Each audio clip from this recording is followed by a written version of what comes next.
Pierre, congratulations on winning not one, not two, but 3 Car Design News Awards this year, the People Awards that we were just at in London. Your team took home Best Interior Design, Best Exterior Design, and Best Sustainable Team for the Ollie concept, which we see behind us here. So, great work. Nobody works alone, obviously. You had a great team behind you. But what was it? Talk me through a little bit about what Ollie means to the brand at Citroën and how it's changing things. Thank you, Laura.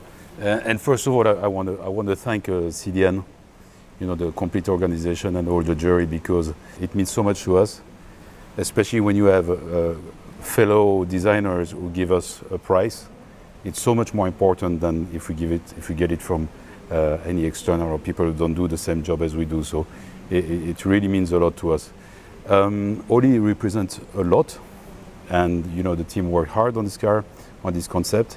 It's for us, it's a laboratory of ideas.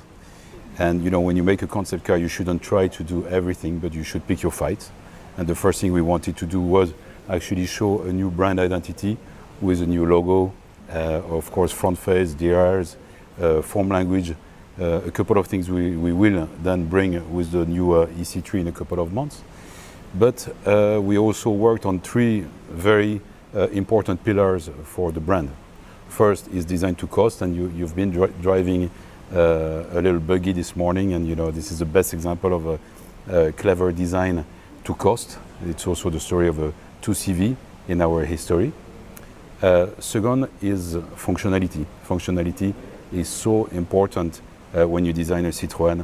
As I always tell the team, it's not just a styling exercise, guys. It's think about every piece. Everything has to be functional, and that's an expectation from the Citroën designers, customers. I'm sorry. The last thing is, of course, sustainability.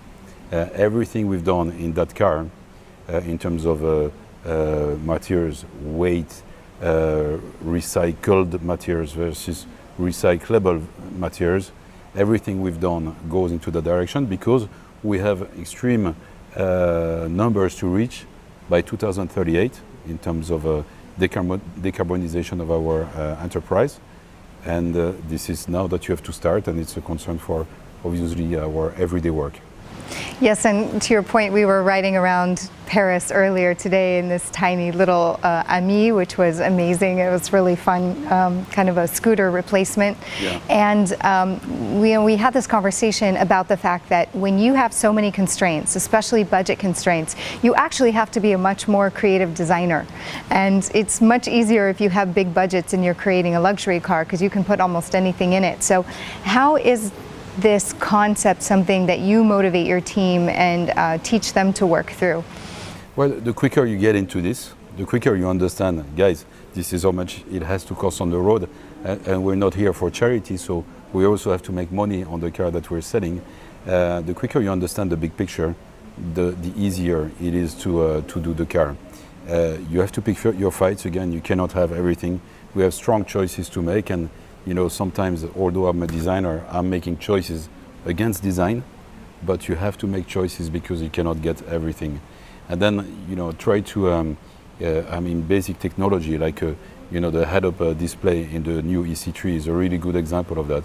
How can you magnify a very basic technology into something super cool, where the customers, when they see it, when they use it, are like, wow, this is it's cool. Yeah, but you know what? It's a very, very basic technology.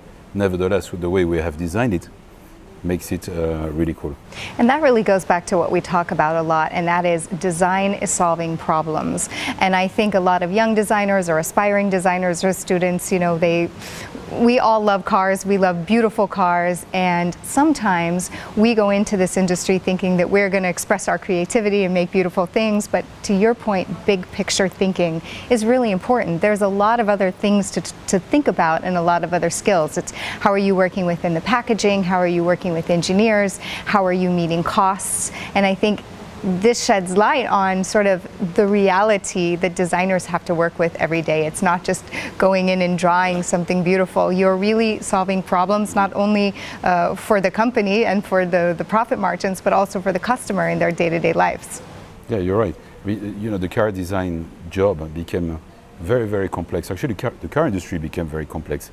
It's very difficult to to survive, to have a couple of products that are successful, that sell, that do really well. You invest a huge amount of money, and on top of that, you have all the regulations that we have to reach. All of us. I think young designers have to also understand that it's not just making sketches and making a cool car. You have to, of course, understand engineering. You have to understand marketing. I mean, it depends how much you want to grow also in the job, but it's very complete. And today we do have concerns that probably we did not have 20 or 30 years ago. Not that they haven't done a good job, they've done a fantastic job. But today to miss a car for a car company can be fatal, you know that. So there's a lot of pressure on all of us, and we try to integrate all the everything we need to as early as possible. So speaking of pressure, I mean, it goes without saying that there are a lot more brands now, and there are a lot more brands coming.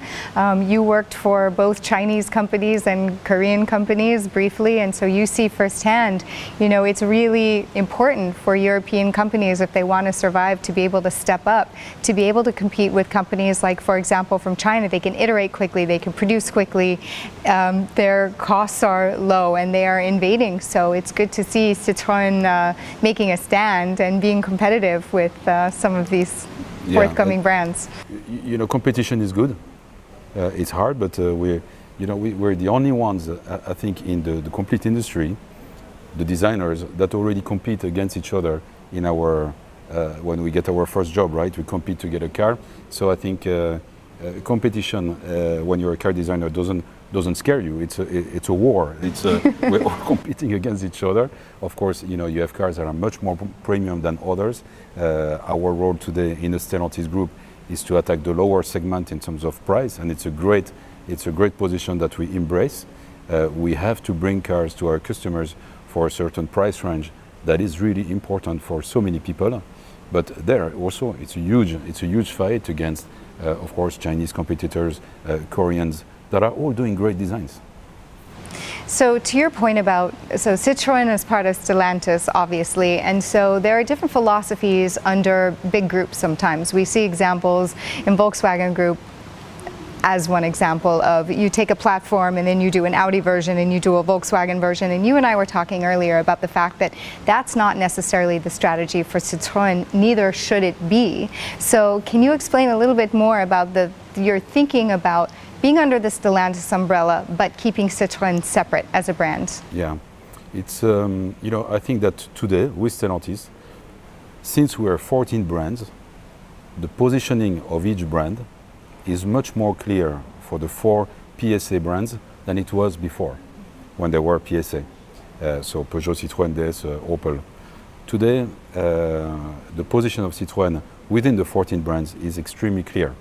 We're a popular brand, we want to make simple cars, and we want to bring cars to the customers that want to pay less money than the customer that's going to buy a DS. And it's great because DS has a great position in the car industry. We have another one. We don't compete with each other. And the beauty of having 14 strong brands with a beautiful history is that we can really bring products to all our customers. So going back to the Ollie here, can you point out, you talk about picking your battles, can you point out some specific design elements and whether it's color and trim or sustainable materials that you really felt that you had to choose or pick your battle to telegraph the Citroën DNA going forward? Well, if you look at all of us exterior designers, what we try to do first is to have a silhouette that is pretty unique, right? A silhouette for me is a synthesis of an interior package.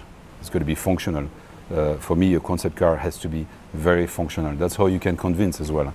Actually, you can take that car, it has 4,000 kilometers on it, and it's great because so many journalists drove it and had a great experience with it. And this is why also that car is convincing, and that today we want to put it on the road. Then functionality, that silhouette also comes from functionality. You have something in the rear that is pretty unique, that is something that is very desirable today in urban or city or countryside environment, and that functionality is also something that would be really unique if we brought it on the road.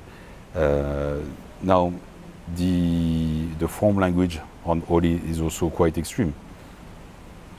for years I always said, okay, guys, no straight line in car design. Well, Oli is full of straight lines, full of straight surfaces, but that's what makes it interesting as well. We have flat windshield because it's just cheaper, lighter, easier to build. We have flat plan views because we're using a curve in section that will give us a certain opening. So all this has been done for a reason and gives us an extreme form language that is something that inspires us today as well. Flat roof, flat bonnet, because we're using materials that anyway can only be flat. So those materials make sense. Guys, work with some flat surfaces.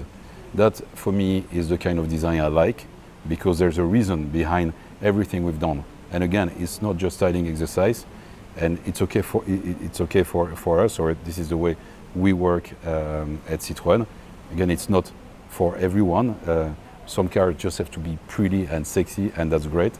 But at Citroën, we're trying to always be a bit experimental. Well, that was a good example how you said no straight lines before, but then you changed your philosophy based on the product and the purpose of the product. And I think that really speaks a lot to adaptability and flexibility is needed in our industry, especially more than ever. And it also leads a little bit into leadership styles too. So obviously you lead the team that is winning all these awards. Tell me a little bit more, in addition to being, you talked about authentic and being utilitarian, but how you lead your team as far as the ethos and the values that you want to express with your team. It's a very complicated question, Laura. It's leading a team is you have to think every day that there are so many things you're not doing right. It's like being a parent, right? Of course, there are many things you do right, but there's many things you don't do right, and you try to correct things you don't do right. So at the end, for me, what is important is, of course, to be efficient and bring some super cool cars on the road, some cars that are going to contribute to the success of the brand. But at the same time, I want to have a team that is happy at work, happy to come and work. I want to see them laugh. I want to see them friends together. I want them to have fun coming to work. To find that balance is, if you get both of those things, then you have to be a happy manager, and it means, for me, it means you're doing a good job. That's what I'm looking for. Now, when you're not only a designer, but when you're working, you're always going to make a choice between three things. First is the company and what it offers you. What it offers you in terms of job possibilities. Can you just do a little bit, or can you move mountains, for example? That's the possibilities that it offers you to grow. And you know that when you're a designer, sometimes you're stuck. You cannot go to marketing or to engineering when the engineers can go to so many different departments. So sometimes you have to make a choice and move on. Second thing that you're gonna have to choose is location. I want to work in California. No, I want to work in Paris, or I want to. And third thing is money, of course. And it's always going to be a balance of those three things. And on top of that, as you grow up, your values change, and the value of those three things is going to change. So how can you keep people, or how can you get the best out of those three things? I think, of course, salaries have to be competitive. But most of all, I think it's we have to find ways of making our designers grow. Because there's nothing worse than being, just before being a manager, and realize that I'm not the only one. The managers are young. I might never be a manager, or I might never grow in my job. What do I do?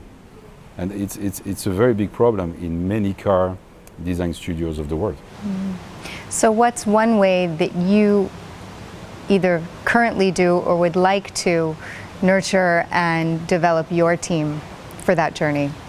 First of all, I tell all my designers, guys, if tomorrow you're telling me, Pierre, look, I would like to move on and go to Alfa Romeo, Jeep, or I want to go to Italy, or I want to go to Germany, or whatever, we can do that. And it's the beauty of being a group with 14 brands.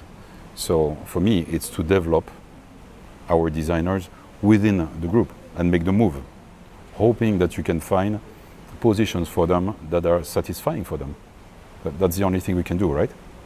You've been at Citroën for 5 years now, and I was very fortunate to see a sneak preview today of some upcoming projects. So 5 to 10 years down the road, where would you like to see the Citroën brand? I want to see a Citroën with a much stronger market share in Europe and in some parts of the world. I think we deserve better than what we have today. We're working really, really hard to develop projects that are difficult to develop because we do them so we reach a certain price target, but we want to offer really unique cars as well. We're courageous in decision makings. Our top management is courageous in the decision making. Carlos Tavares is always telling us, go for the most extreme decision, never take the second one, and it's something that you can really, really appreciate being a manager. So I think we deserve more market share, and this is what we're fighting for. Well, best of luck to you, Pierre. Thank you so much for the tour today, and congratulations again on these 3 awards. Thank you, Laura. Thank you, and thanks CDN again. Thank you for the time.